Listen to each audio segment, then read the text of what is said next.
Well, good evening, Colombia. Hola, buenos días. Hello, Thank Dr. you. Rao. Welcome to our country. At least for this way, there is a different way of doing things now that we are in pandemics.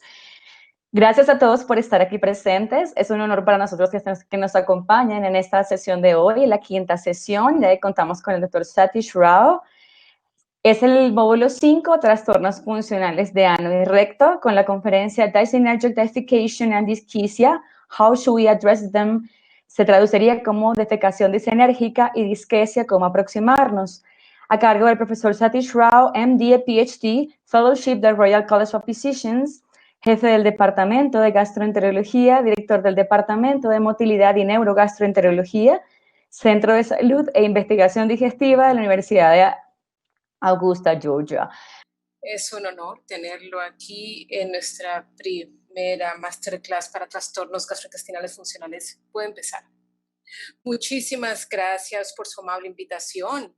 Yo creo que podría ser un placer poder estar en Colombia, ya fuera en Bogotá, en cualquiera de sus maravillosas ciudades, pero tal como está la vida, esto es lo mejor que podemos hacer.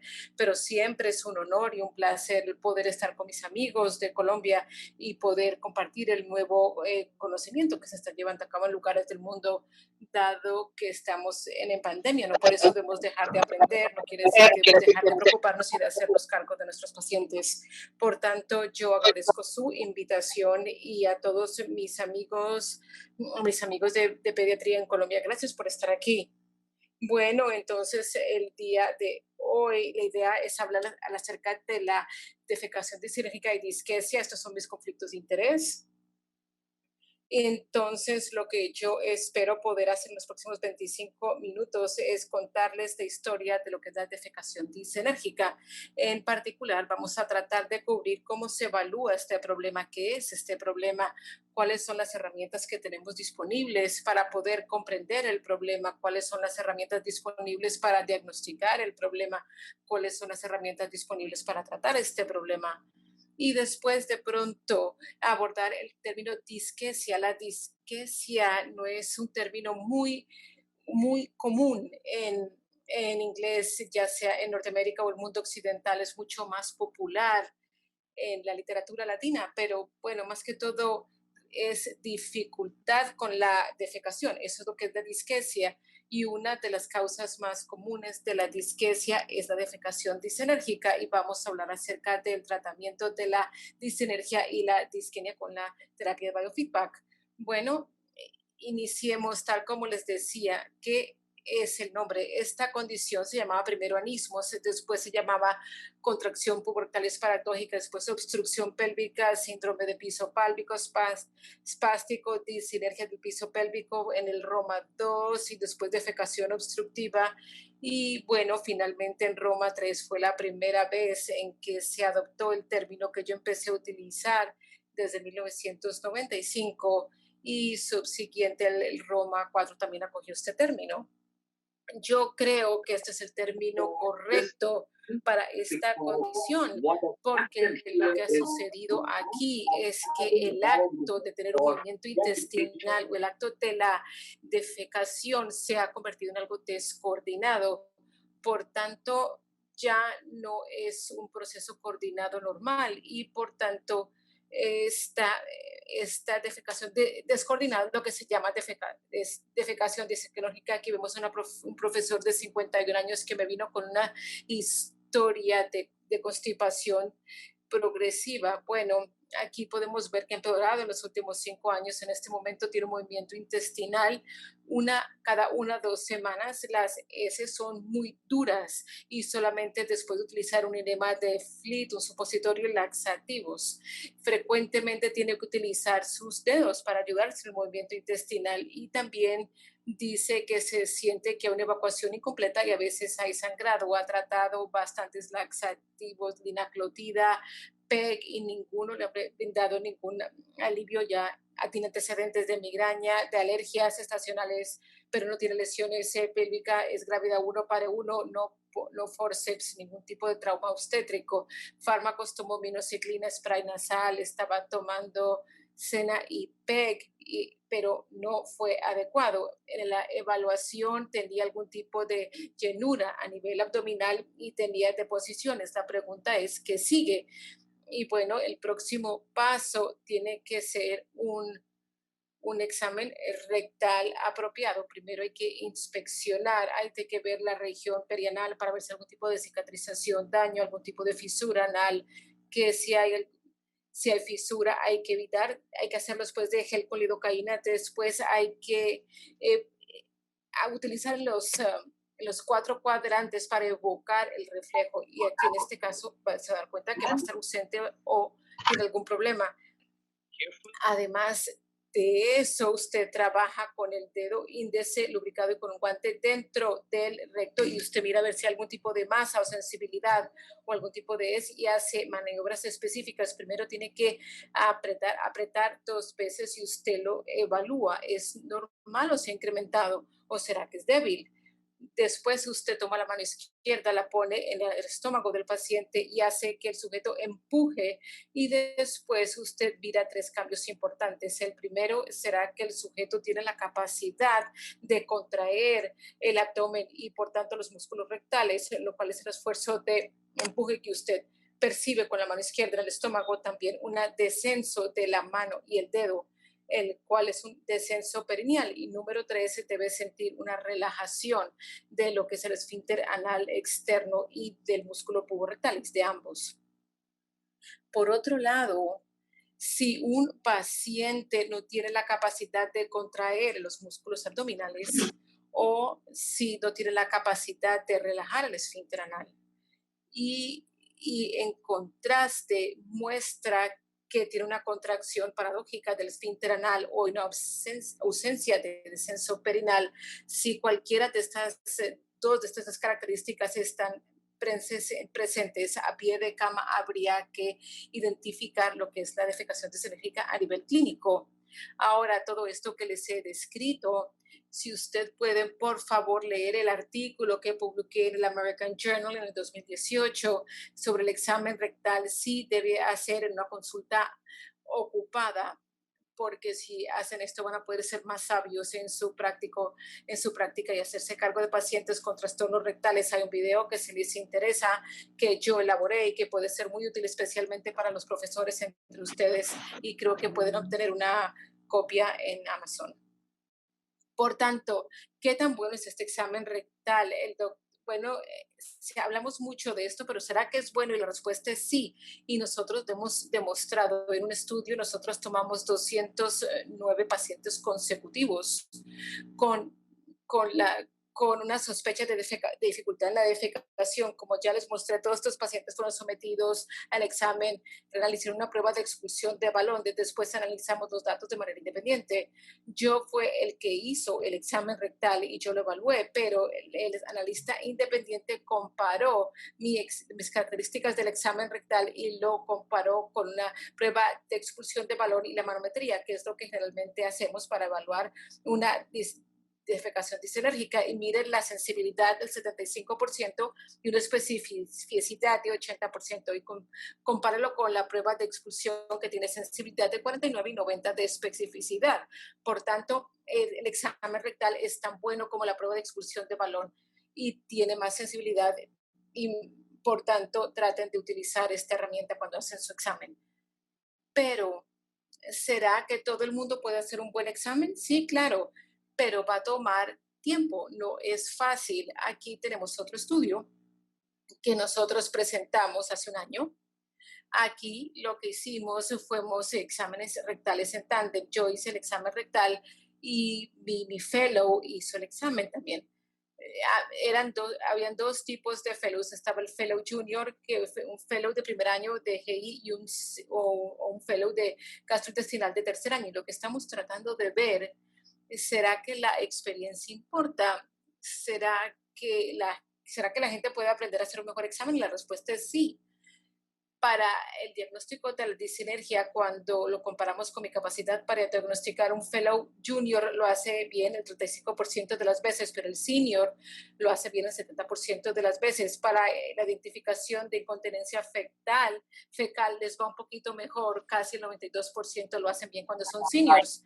Y más importante ahí, como un fellow junior solamente pueden identificar un examen normal el 30% de las veces, mientras que cuando se hacen senior el 100% de las veces pueden identificar un examen normal.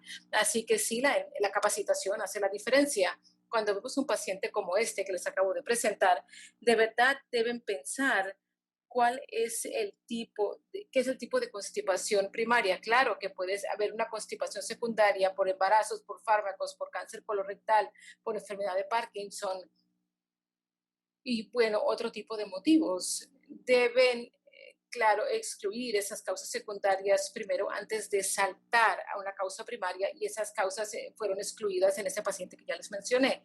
Después usted queda con lo que sería un problema colorectal primario, que cuáles son una constipación por tránsito lento, quiere decir que la propulsión de la heces es más lento de lo normal, especialmente cuando hay disfunción neuromuscular, cuando las células intersticiales no están funcionando, se descomponen. El síndrome de intestino irritable es cuando los pacientes se refieren dolor, malestar, inflamación, junto con hábitos alterados como disinergia, tránsito lento, a veces ninguno. Y después tenemos el tercer grupo importante, que es el tema de nuestro del día hoy, que son los trastornos de vacación. Lo que este diagrama nos dice aquí es que estos no son, hay una sobreposición, no están bien definidas, hay una sobreposición y a veces pueden intercambiarse. Es importante que usted reconozca cada uno dentro de los trastornos de evacuación. El componente más grande es la defecación disinérgica, otros son rectoceles, síndrome de descenso, el prolapso rectal, etc. Ahora hablemos acerca de la evaluación de la función anorrectal. Cuando hablamos de evaluación, todo el mundo dice, bueno, pruebas rectales, etcétera, pero no. El primer paso es la historia. El segundo paso es el examen visual, que ya lo hicimos, pero lo distal, que ya lo hicimos, pero lo más importante es poder captar la historia de manera precisa y correcta. Y la manera como se hace eso es haciendo que su paciente tenga un diario prospectivo de las deposiciones donde registra el número de síntomas. Esto ha sido muy complejo porque a los pacientes les da vergüenza, porque es algo que es complejo, por tanto tratan de contar la historia. Nosotros acabamos de desarrollar unas herramientas muy interesantes que ya están disponibles en el App Store o en Google Play, donde tenemos dos herramientas importantes. Uno es el app de constipación, que les voy a mencionar, y también el app de incontinencia fecal, que los invito a que lo utilicen. Bueno, hablemos acerca del app de incontinencia. Este app tiene aproximadamente 10 pantallazos, se toma 1 minuto y medio para que se llene, y la verdad hace preguntas muy sencillas, como la consistencia de las heces de acuerdo a la escala de Bristol. Esto se mueve demasiado rápido.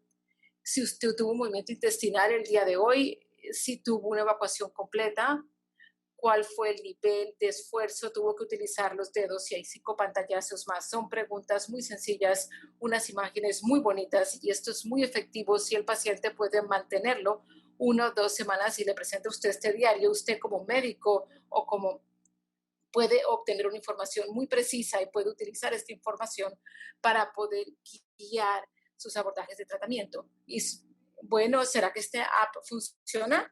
Sí, aquí hicimos un estudio prospectivo donde pudimos comparar la aplicación versus un diario en papel.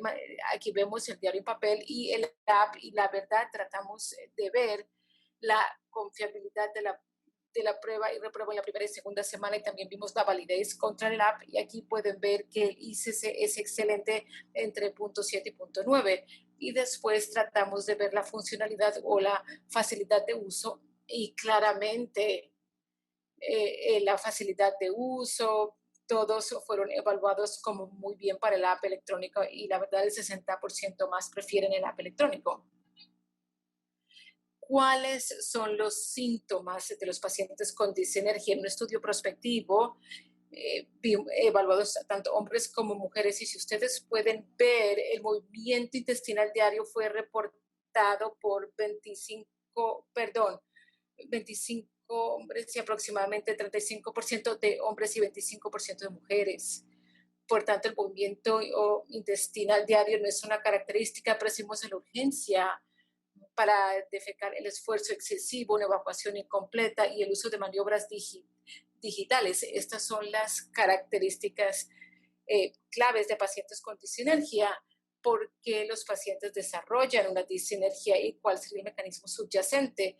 Para poder comprender esto, tomamos controles saludables, pacientes que tenían una sospecha de discinergia y llevamos a cabo manometría, defecación y estudios de tránsito del colon. Y bueno, más que todo voy a hablar de la manometría, y aquí tenemos los cambios de presión en reposo y cuando están pujando, y cuando están pujando la medición, cuál es la presión residual o la presión mínima del canal anal, y generalmente cuando se está pujando hacia abajo la presión rectal distal se va a reducir, y esto es lo que vemos en un individuo normal.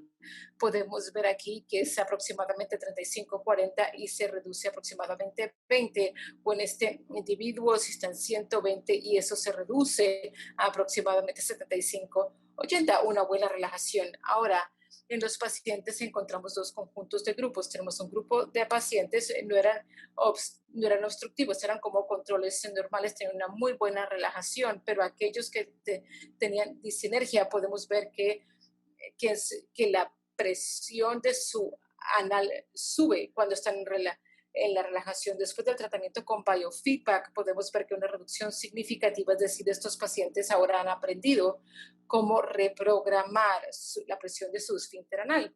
Para resumir, ¿qué es lo que está pasando con estas personas? El problema principal con la discinergia es que hay una coordinación rectal que está inhabilitada, y aquí podemos ver que hay todo es inadecuado y hay una ausencia en la relajación anal.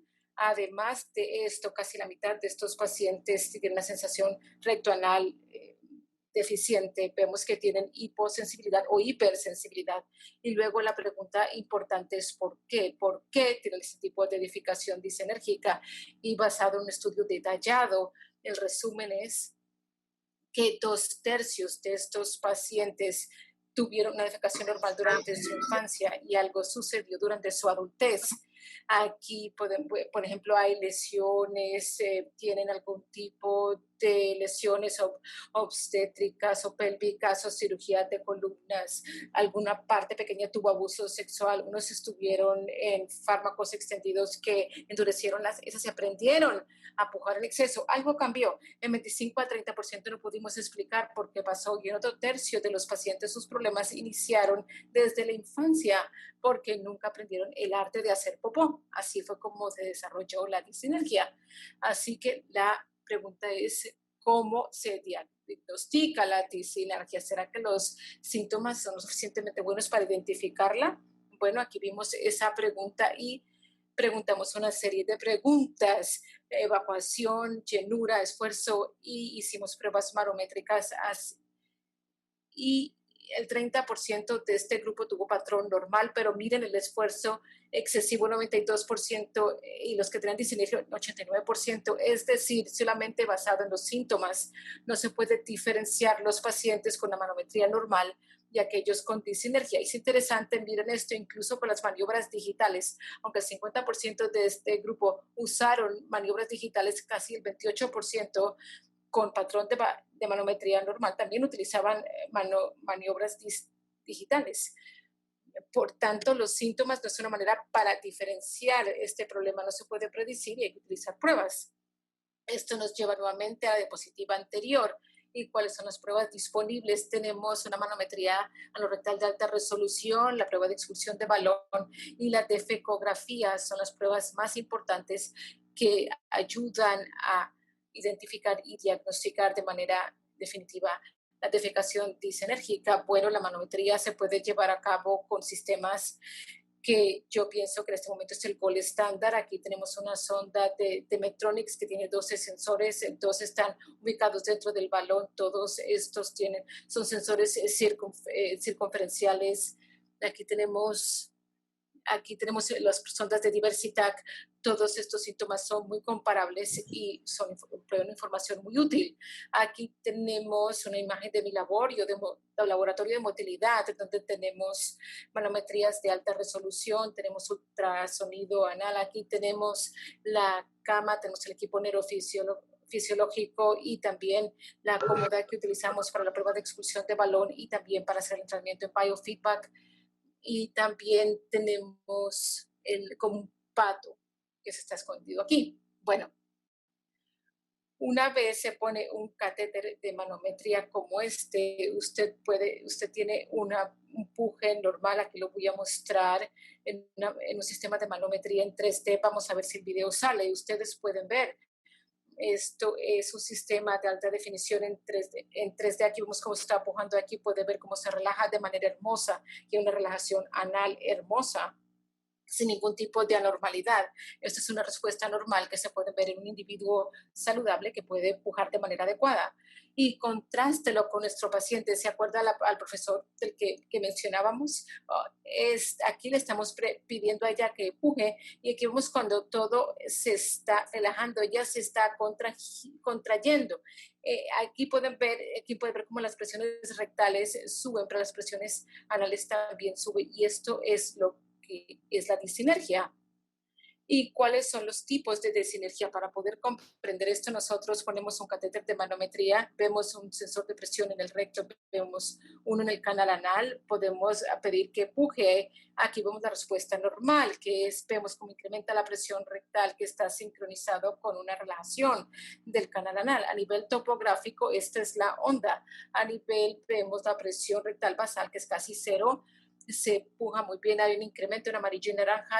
Aquí vemos la presión basal de 50, del esfínter anal, la relajación. Ustedes pueden ver que aquí hay presión atmosférica, esto es una respuesta normal, pero los pacientes tienen múltiples subtipos. Aquí tenemos 4 subtipos. Empezamos con la onda. Aquí vemos que el paciente empuja, aquí vemos cómo incrementa la presión rectal con una contracción anal paradójica. Aquí podemos ver que incrementa y hay una contracción paradójica. Ahora mire esta topografía, miren que el esfuerzo es muy pobre. Aquí ven es fuerte y aquí es débil. Y miren la contracción paradójica que se da aquí. Aquí podemos ver cómo empuja bien y aquí vemos que una relajación incompleta.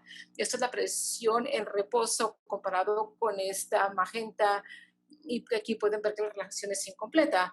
Y aquí el empuje es deficiente y la relajación anal es deficiente. Estos son los 4 tipos de disinergia que nosotros describimos hace 18 años. Ahora, aquí vemos la paradoja hace 5 años. Aquí podemos ver en la clínica Mayo, que los cuales tener una pregunta muy buena. ¿De verdad necesitamos una manometría rectal para detectar una disinergia? Bueno, porque en sus manos dicen, bueno, tenemos un problema. Incluso los sujetos normales muestran cierto tipo de disinergia. El 82% mostraron algún patrón de disinergia en 2 estudios separados que publicaron. Después dijeron en pacientes, claro, es 10% más elevado, pero 82% de las personas normales tienen disinergia. ¿Por qué nos preocupamos con la prueba de manometría? Y es una pregunta muy buena. Pero esto es un estudio incorrecto y les voy a explicar por qué. ¿Cómo obtuvieron esa historia? Bueno, porque la persona estaba pujando y ellos calcularon algo que se llama la gradiente de la presión rectoanal. Aquí está el patrón de la manometría. La persona empuja y la persona se relaja. Aquí vemos la presión basal, el reposo, pero aquí es como lo calcula el sistema de manometría, que una presión rectal de 43 y presión anal de 51, por tanto, es un gradiente negativo menos 8.5. Esto es equivocado porque el computador no es inteligente y no sabe, y la persona que lo programó tampoco sabía cómo programarlo bien. Esta es la manera adecuada de calcularlo. Cuando está empujando, sí, la presión rectal que yo medí es 45, sí, muy similar acá, pero la presión anal, la única parte del canal que se relaja es el esfínter anal externo y pubo rectal, no la parte media. Si yo mido la presión del esfínter anal externo son 30 milímetros de mercurio, por tanto yo obtengo un índice de defecación que es una proporción de presión rectal de 45 dividido por la presión residual anal y si obtenemos un índice de 1.5 y cualquier cosa de 1.2 es normal. Por tanto, es un patrón de defecación normal. Esto no es una disinergia. Eso es lo primero. Lo segundo, ellos cometieron un error porque ellos tuvieron a todos los sujetos evaluar la defecación en posición acostada. Aquí lo tenemos cuando está empujando en posición acostada, aquí se ve anormal, en disinérgico, lo mismo sujeto y está de pie, ve que empuja bien y se relaja bien. Para poder evaluar la disinergia hay que evaluarlas en una posición sentado, porque nadie hace popó acostado. Por tanto, esto es el resumen. Aquí la disinergia debe ser evaluada en una posición sentado, generalmente por un balón descendido. El gradiente recto anal es una medición inadecuada y el índice de defecación es mejor. Los lleva a cómo diagnosticamos la disinergia. Primero, el paciente tiene que tener síntomas de constipación de acuerdo a Roma 4. Segundo, durante la manometría deben tener un patrón disinérgico como el que mencionamos en los últimos 10 minutos. Tercero, porque casi el 20% de las personas normales pueden mostrar patrones de disinergia. Solamente el 20% pueden presentar estos patrones, por tanto, se necesita otra prueba normal, como por ejemplo una prueba de expulsión de balón anormal, un tiempo prolongado de tránsito colónico o también una ecografía anormal. Cualquiera de estos es anormal, ya tenemos la defecación disinérgica y claro, hay otras condiciones de trastornos de la evacuación que pueden generar disquesia. Aquí tenemos, a este sujeto se le pidió que en reposo pujara, aquí podemos ver un esfuerzo normal y aquí podemos ver un rectocele a nivel anterior y aquí está pujando y aquí podemos ver cómo está haciendo una intercepción en la mucosa rectal. Esto es un ejemplo muy interesante. Llenamos con barima, aquí podemos ver un rectocele muy pequeño, pero bueno, él estaba sentado y él pujó y aquí pueden ver lo que está pasando en esta área.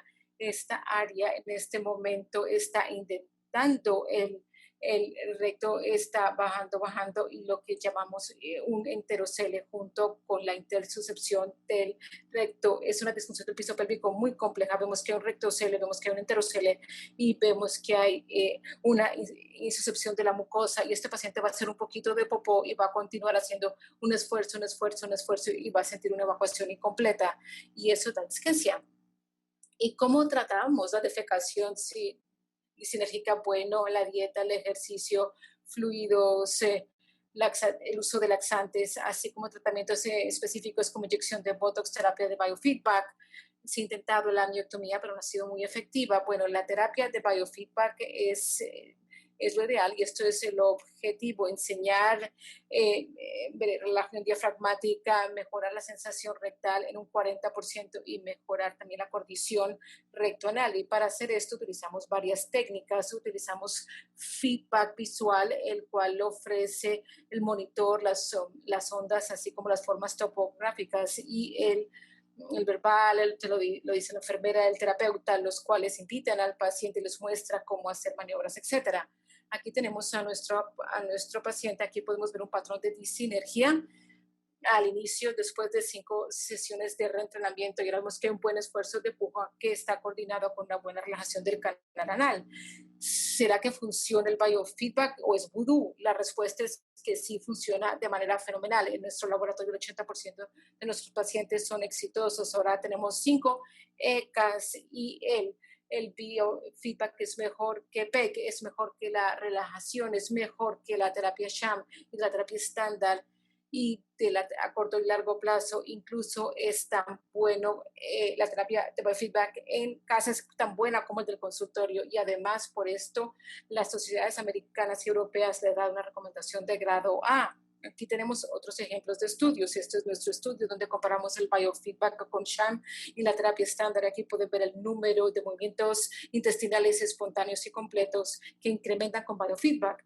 Todo el mundo estaba disinérgico en la línea base y bueno, aquí podemos ver cómo mejoró un estudio a largo plazo. Vemos un incremento significativo en los movimientos espontáneos en el grupo de biofeedback y en el grupo estándar no tanto. Y finalmente biofeedback en casa versus el consultorio, el estudio más sólido que se hizo aquí muestra que que tenían que una normalización. Podemos ver que casi el 70% de ambos grupos, de hecho, mejoraron.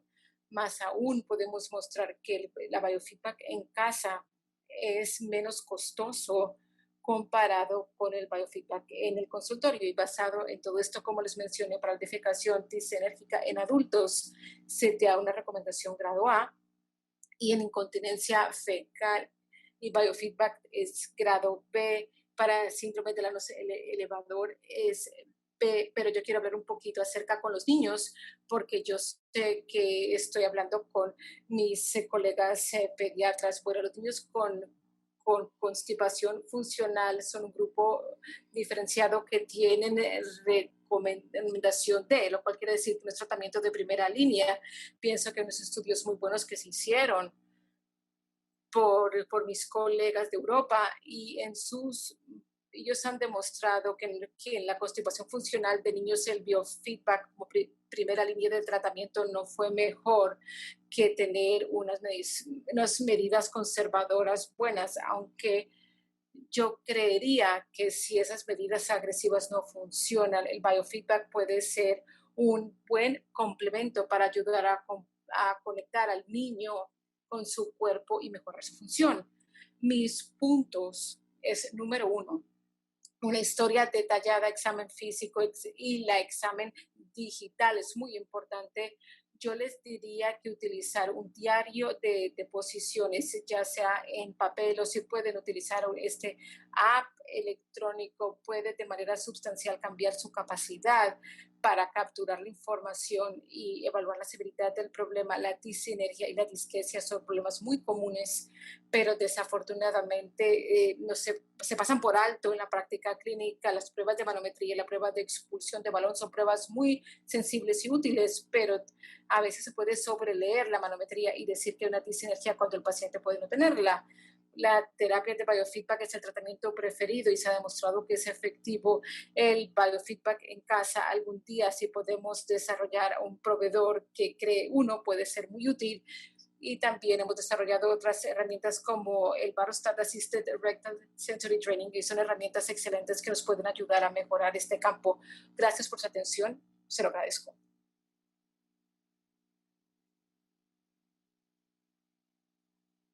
Muchas gracias, doctor Ro, por esa presentación. Tenemos unas cuantas preguntas para ustedes que se las voy a leer. Las voy a leer en español y se las...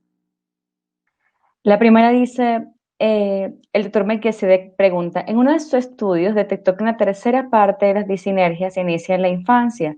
¿Cómo sospecharla y diagnosticarla en niños? Yo creo que si un niño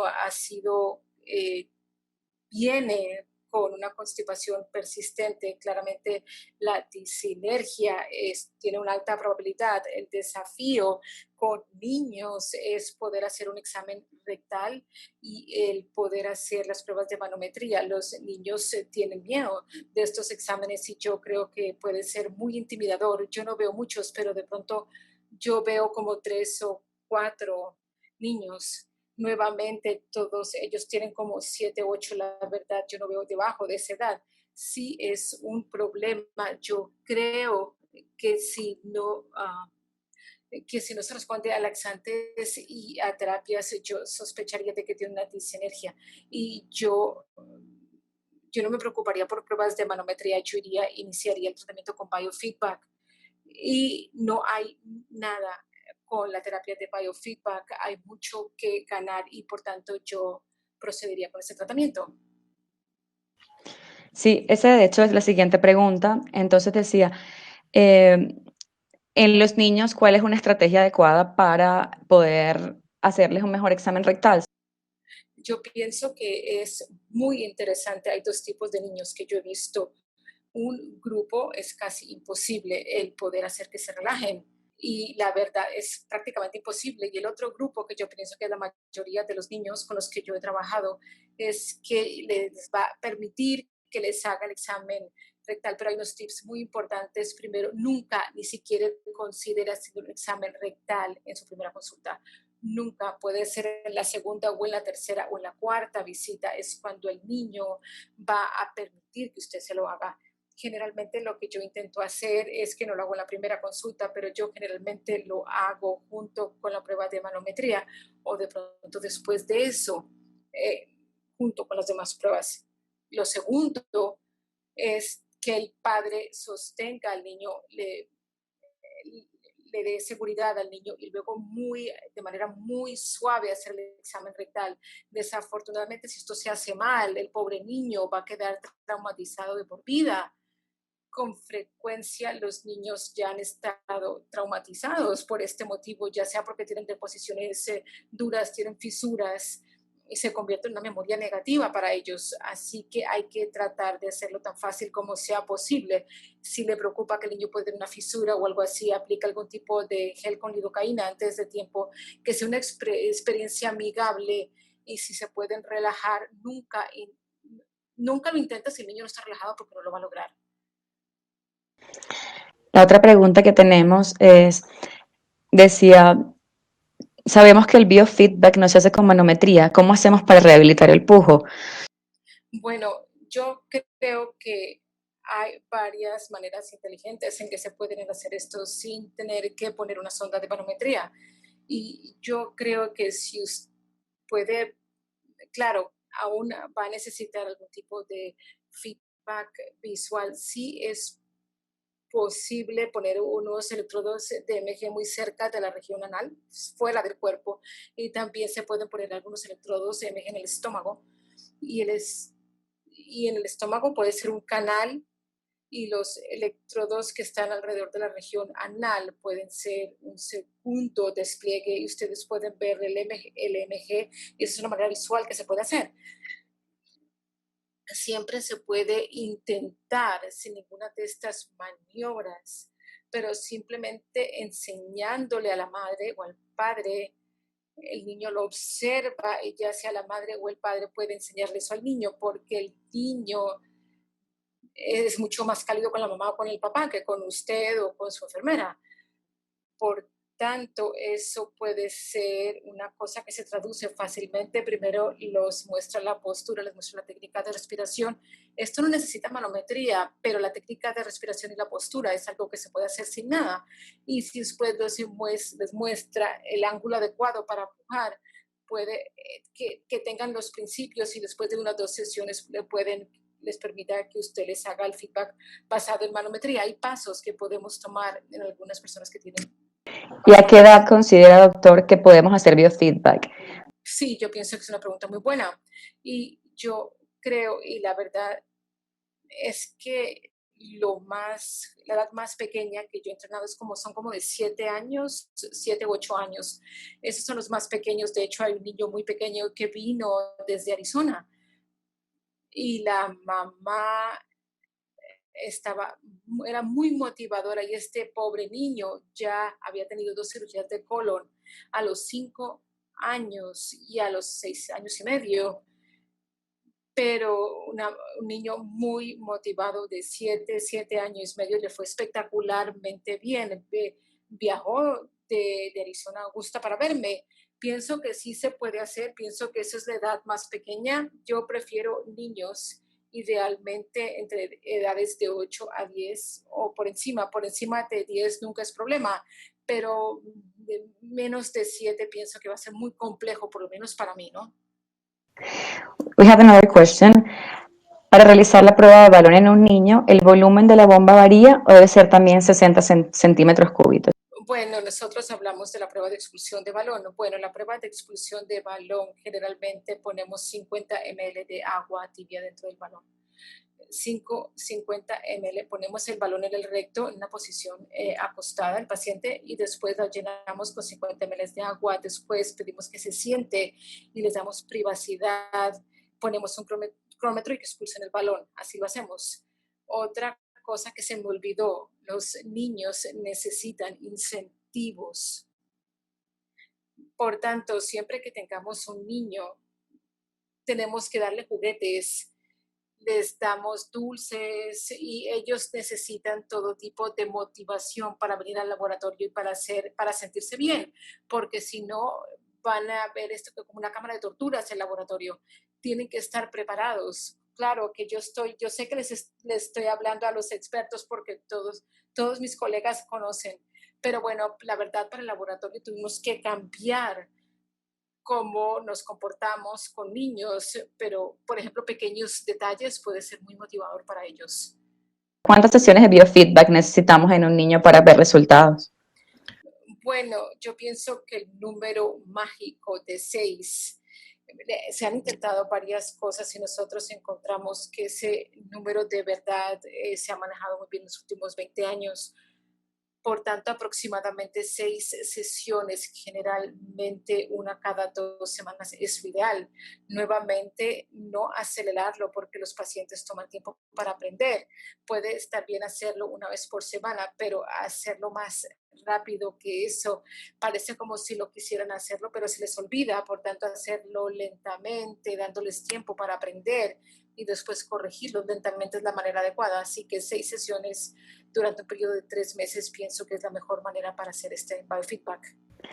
La siguiente pregunta es, ¿cuál es la opinión sobre posterior tibial nerve stimulation? Bueno, yo pienso que desafortunadamente ha sido una falla, por decirlo. La mejor manera para decirlo, han habido 2 ECAs muy buenos. Sonaba promisorio para la incontinencia urinaria, pero esto lo hicieron para incontinencia fecal y 2 estudios muy buenos, estudios aleatorizados, controlados, no mostraron que funcionara. Yo no creo que vaya a surgir. Claro que hay 2 métodos para hacer esta simulación. Uno es el método cutáneo y el otro es con la pequeña aguja. En niños no se utilizan agujas, simplemente se hace el cutáneo. Y yo la verdad no creo que haya ser tan bueno como se parecía que fuera. No, no es muy favorable. Dice, ¿en la app de estreñimiento se puede utilizar en la edad pediátrica? Bueno, si el niño puede utilizar un teléfono inteligente, sí, pero yo creo que los niños más grandes, claro que pueden utilizarla. Yo creo que cualquier niño por encima de 10 años puede utilizar este app. Es una app muy sencilla. Las preguntas son fáciles. Estas preguntas han pasado el examen de una persona de séptimo. Sí. Muchísimas gracias, doctor. Ha sido un placer tenerlo aquí con nosotros y esperamos que la próxima vez pueda estar aquí en Colombia.